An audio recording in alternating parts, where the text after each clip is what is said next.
This is Matrix Lord 212, and I wanted to discuss Spider-Man because the other day we did an everything show.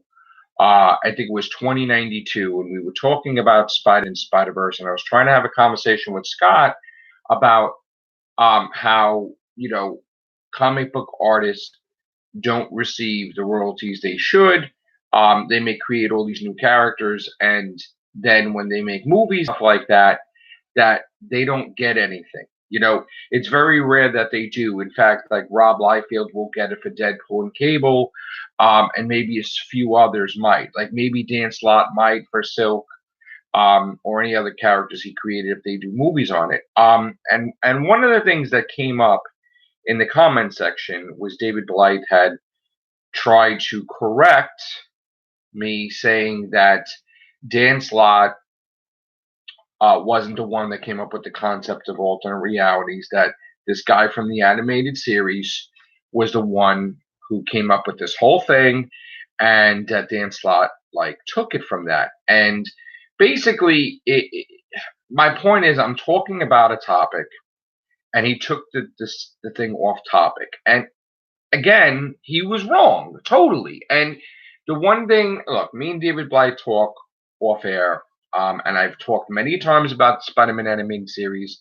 I'm well aware of it. When he makes his comments, he makes it like we don't know that Spider-Man animated series had certain things, like, so he's making it like he's correcting people, and he's correcting everybody, and he's educating people, but he's not. He's educating you wrong. And I have to, if someone puts something wrong out there, and I said this to him, I have to correct it, because I know he has a habit of doing that. And again, you can comment, you can say whatever you want, but you're messing up the topic I'm trying to do in your thread, because you're trying to show that you know something that I don't, and that's not necessarily true.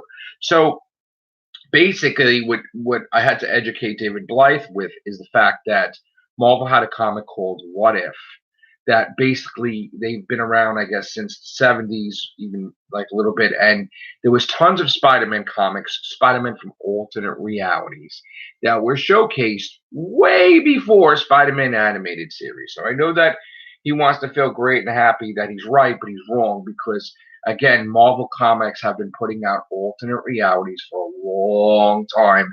And there's been many alternate realities where, what if Spider-Man didn't become a crime fighter? What if he didn't marry Mary Jane? What if he saves Gwen Stacy?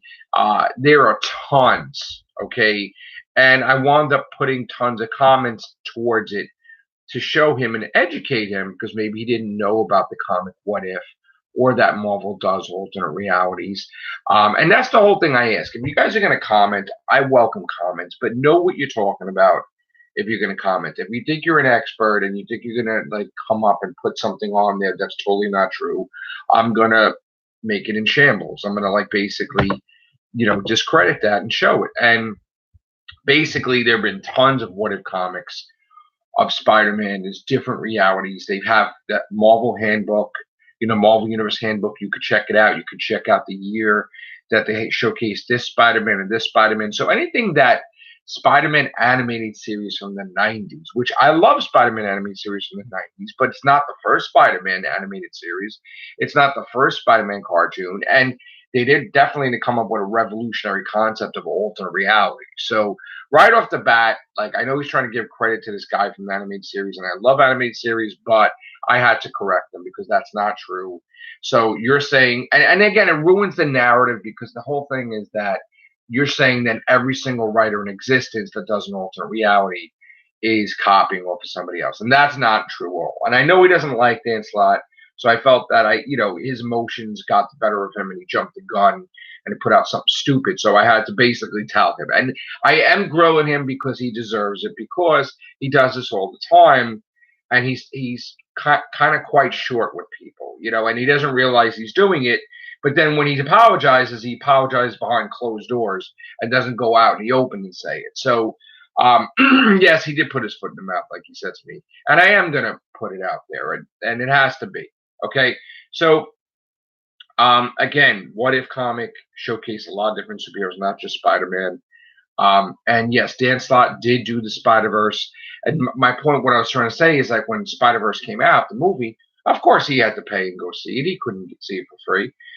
He maybe they gave him a line or something. I don't know if they gave him credit for anything to do with Spider-Verse, but he has done the video game Shattered Dimensions, and he has done Spider-Man against PS4, like and stuff like that. So he's been constantly doing Spider-Man for the longest than anybody in history, the Spider-Man book. So give the guy credit where credit's due, and I would hope that if he, did like movies based on his characters, he would make money. In fact, I think Marvel needs to establish that any writers that are creating characters now for the company will be some part of some type of legacy program where they take care of their own. It isn't shown that it's an evil corporation that just looks to suck things out of creators and then they make billions and these guys are like going broke and homeless and everything when they get older. I really think that Marvel needs to take care of their own and really give them money and why not? The person that Jim Stalin creates Thanos, he should be getting tons of money, but he's not. So like that's what I feel. I anybody that's looking to make collections for like the writers and stuff, I'm all for it. Because I think that at the end of the day, if Marvel doesn't implement anything, it's ruining the future of Marvel Comics, and then people are afraid to create characters because they won't like Marvel will make billions and they'll make nothing. And I think that is why a lot of comics suck lately, is because people don't create new characters. They don't create that big, massive character that has been around forever. Not because they can't, but because they won't make royalties, and they won't make money from it like Marvel will make money. It's like it's sad when you create something and a corporation makes billions. You know what I'm saying? So, and you don't do anything, you don't make money. So that was the point I wanted to make. Comic Book Day is Wednesday. We're getting J.J. Abrams' book this week. I have seen some of the covers.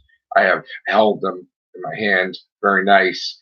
And there was this one with the Spider-Man with the holes with the eye. I like that cover.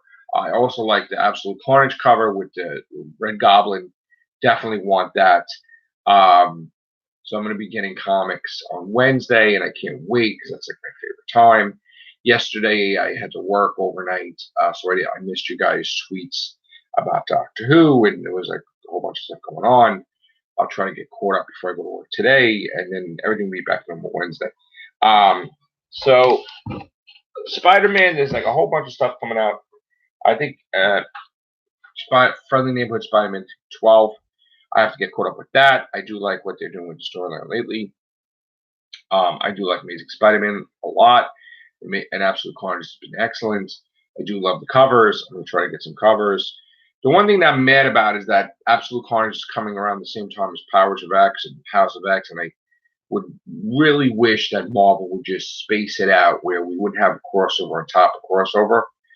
And also, I'm getting afraid that Marvel pretty soon will make everything $5 and not $3.99, and that is very upsetting. And I think they are testing the waters constantly. Anytime there's a new comic, the new comic has to be $5 or $6, like $5.99, and it's getting really annoying real fast, especially if they do a $7.99 book or an $8.99 book. So to me, I think that's money hungry, and I think they need to relax themselves because it definitely needs to be books that are like cheaper out there. And I'm not saying it has to be $1, but like you're asking people to get all these variant covers and everything, and you're really making a massive profit off of it. And of course, when a big crossover happens, and you wonder why all these books get canceled, because they don't have the money for both. And that's the problem. And it's like in this day and age where a comic book is $3.99, $4.99, $5.99. If you're gonna put a book out, the book better be pretty damn good to continue getting part of your collection. I mean, you can't just do a freaking shitty title or a title that only people ever know about. I mean, there's a lot of stuff that's getting canceled lately, and it's because there's a lot of garbage out there. And even if it's not garbage, these crossovers, people are going to get the Absolute Carnage over these titles. They're going to cancel their books, and they're going to get that. And also too, I think War of the Realms did a lot of damage to the comics because it got a lot of comics canceled because people didn't want to really be part of War of the Realms, and they were forced to, and then you got taken away from what you want to read about. If you want to read about Superior, you want to read about War of the Realms. So I think Superior Spider-Man got hurt too from that because you wasted issues with that. Same thing with Captain Marvel and Doctor Strange, and there was like a whole bunch of War of the Realms nonsense out there, which I just felt that that should not have been the title at all. They should not have had a comic of that, period. And again, Marvel has been so hungry lately, where it's four damn massive crossovers, and not massive, but regular crossovers like 2009. All this stuff is happening, and it's like people don't have the money for it. Like, how many times you're going to say it? And these kids that they get these books, they dump in the books because they want to have the big books. So that's all. It's just a quick thing about Spider-Man. There's more news that keeps coming about the movies. I think it was a huge mistake that Sony did that. But I think they made there was a writing on the wall that they were never going to honor the Disney deal. They purchased a video game company that does the Spider-Man games so they can make total profit off that. They've been doing stuff behind the scenes. They want their extended universe of Spider-Man to be so big, and they want Spider-Man to be part of that. And that's what the focus has been. And this has always been running on the wall that they were never ever going to renew this deal because they just got greedy with the Venom and everything else.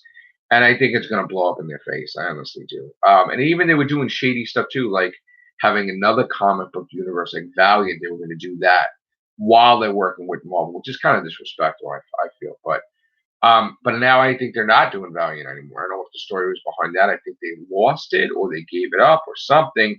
And I think Paramount's going to be doing Valiant. So unless they're doing one movie, I'm not sure.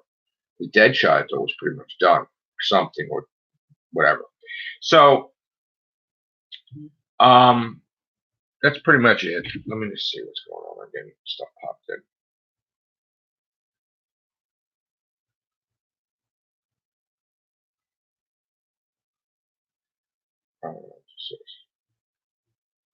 All right, so I'm gonna get out of here now, guys. It was a short live stream. I'm not sure why people cannot comment on here, which is interesting. YouTube's been funny with me with live streams lately. All right, guys, have a great day. Take care. Bye for now.